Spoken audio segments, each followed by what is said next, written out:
গরু গরু এই যে গৃহপালিত পশু। গরু গ্রামীণ পরিবেশ সুন্দর এবং সহায়তা রাখতে বিশেষ সহায়ক। গরু আমাদের চতুষ্পদ প্রাণী, বিভিন্নভাবে আমাদের উপকারে আসে।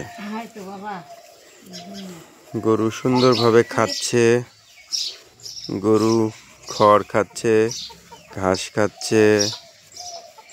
গরু থেকে কি কি পাই আমরা? মানে মাংস। হ্যাঁ, গরু থেকে দুধ, মাংস, চামড়া। সেই চামড়া দিয়ে জুতা বানানো হয়।